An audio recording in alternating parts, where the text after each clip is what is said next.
नमस्कार दोस्तों, PCS up to date program में आपका स्वागत है। दिन भर चर्चा में रहे नेशनल इंटरनेशनल इम्पोर्टेंट इवेंट्स के साथ साथ राज्य स्तर की सूचनाओं को कवर करने वाले इस प्रोग्राम को इस तरह से डिज़ाइन किया गया है कि आपकी परीक्षा में इससे सवाल बन सके। हमें उम्मीद है कि सभी पीसीएस परीक्षाओं के लिए ये प्रोग्राम बेहद उपयोगी साबित होगा और इस सेशन की पीडीएफ आपको मेरे टेलीग्राम चैनल पर उपलब्ध हो जाएगी। तो आइए आज के अपने खबरों की शुरुआत करते हैं। रिजर्व बैंक ऑफ इंडिया के गवर्नर शक्तिकांत दास की अध्यक्षता वाली मॉनेटरी पॉलिसी कमेटी की 3 दिवसीय बैठक होने वाली है।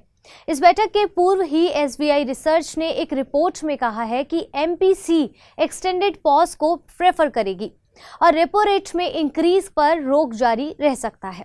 गौरतलब है कि आरबीआई एक्ट 1934 की धारा 45ZV के तहत सेंट्रल गवर्नमेंट को 6 सदस्यीय एमपीसी के गठन का अधिकार है।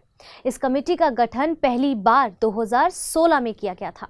एमपीसी के 6 सदस्यों में से 3 सदस्य रिजर्व बैंक से होते हैं, जिसमें गवर्नर, एक डिप्टी गवर्नर और अन्य अधिकारी शामिल होते हैं।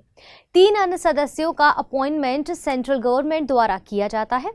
रिजर्व बैंक का गवर्नर एमपीसी का एक्स ऑफिसियो प्रेसिडेंट होता है। एमपीसी की एक वर्ष में 4 बैठकें होना कंपलसरी है।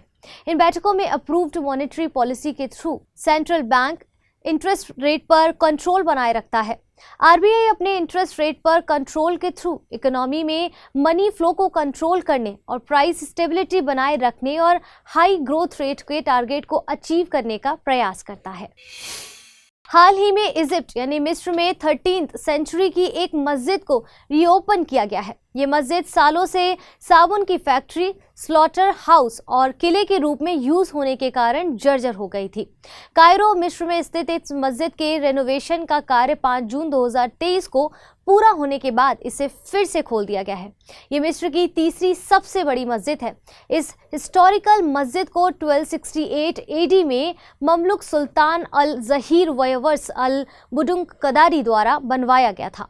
मिस्र में नेपोलियन के अटैक के दौरान इसे एक सैन्य किले के रूप में इस्तेमाल किया गया था और फिर 19th सेंचुरी के तुर्क शासन में ये साबुन फैक्ट्री के रूप में और 1882 में अंग्रेजों ने मिस्र पर आक्रमण में इसे स्लॉटर हाउस की तरह यूज किया।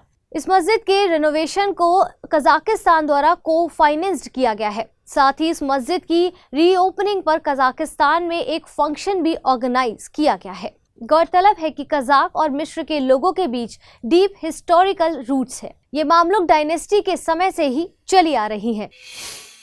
इन दिनों यूएस के डिफेंस सेक्रेटरी लॉयड जे ऑस्टिन के भारत की ऑफिशियल विजिट पर आए हैं। यह यात्रा यूएस और भारत बायलैटरल डिफेंस कोऑपरेशन को स्ट्रॉन्ग करने के नजरिए से इम्पोर्टेंट है। इस विजिट के दौरान भारत और यूएस ने मिलकर इंडस एक्स नामक एक न्यू डिफेंस इनिशिएटिव शुरू करने की घोषणा की है। इस इनिशिएटिव का एम यूएस और इंडिया के डिफेंस इनोवेशन सेक्टर्स के बीच पार्टनरशिप को स्ट्रॉन्ग करना है। ये initiative jet engine, long range artillery और इन्फेंट्री व्हीकल्स के को प्रोडक्शन की पॉसिबिलिटीज को एक्सप्लोर करेगा। आपको बताते चलें कि ये initiative critical and emerging technologies initiative के तहत एक प्रमुख पहल है। आईसीईटी इनिशिएटिव की अनाउंसमेंट 2021 में की गई थी। यह इनिशिएटिव इंडिया यूएस के बीच क्रिटिकल और इमर्जिंग टेक्नोलॉजी के लिए पार्टनरशिप बढ़ाने पर फोकस्ड है। इस इनिशिएटिव को दोनों देशों के नेशनल सिक्योरिटी काउंसिल्स द्वारा हेड किया जाता है। केरल हाई कोर्ट ने पॉक्सो कानून के रिलेटेड एक केस में कहा है कि न्यूडिटी को ऑब्सीन यानी कि अश्लीलता या इमोरल प्रूव करना गलत है। न्यूडिटी को सेक्स के साथ नहीं जोड़ा जाना चाहिए। न्यूडिटी और ऑब्सीन हमेशा सिनोनिमस नहीं होते। दरअसल महिला एक्टिविस्ट रिहाना फातिमा द्वारा 2 माइनर बच्चों से अपनी सेमी न्यूड बॉडी पर पेंटिंग करवाने का वीडियो वायरल हुआ। इस वीडियो के बेसिस पर उनके खिलाफ पॉक्सो एक्ट के तहत केरल हाई कोर्ट में केस फाइल किया गया। केरल हाई कोर्ट ने रिहाना फातिमा को इस मामले में बरी करते हुए कहा कि आर्ट प्रोजेक्ट में अपने ही बच्चों द्वारा एक मां के ऊपरी शरीर पर पेंटिंग को सेक्सुअल एक्ट के रूप में चित्रित यानी कि डिपिक्ट नहीं किया जा सकता। आइए अब जानते हैं कि ये पॉक्सो एक्ट क्या है। पॉक्सो यानी protection of children from sexual offence act को 2012 में लाया गया था। इस कानून के तहत 18 साल से कम एज के लोगों को बच्चा माना गया है। पॉक्सो लॉ में पहले मौत की सजा का क्लॉज नहीं था, लेकिन 2019 में हाइनस केस में मौत की सजा का भी क्लॉज ऐड कर दिया गया।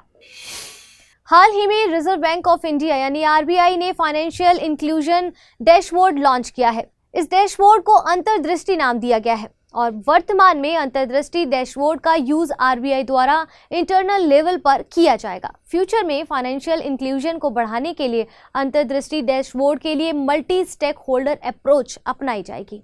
इस डैशबोर्ड की मदद से देश में ब्रॉड स्केल पर फाइनेंशियल सर्विसेज की कमी वाले एरियाज को आइडेंटिफाई किया जा सकेगा और इन एरियाज में सर्विसेज इंप्रूव की जाएगी। इस तरह से ये डैशबोर्ड देश के अंतिम व्यक्ति तक फाइनेंशियल सर्विसेज को पहुंचाने में मददगार होगा। गौरतलब है कि आरबीआई फाइनेंशियल इंक्लूजन को बढ़ावा देने के लिए 2021 में ही फाइनेंशियल इंक्लूजन इंडेक्स यानी कि एफआई इंडेक्स लॉन्च कर चुका है। आपकी जानकारी के लिए आपको बता दें कि आरबीआई का एस्टेब्लिशमेंट आरबीआई एक्ट 1934 के तहत हुआ था, जबकि आरबीआई को बैंकों को रेगुलेट करने की पावर बैंकिंग रेगुलेशन एक्ट 1949 से ही मिलती है। तो फिलहाल के लिए आज के इस सेशन में इतना ही। जल्द मिलेंगे एक और नए सेशन के साथ। तब तक के लिए धन्यवाद।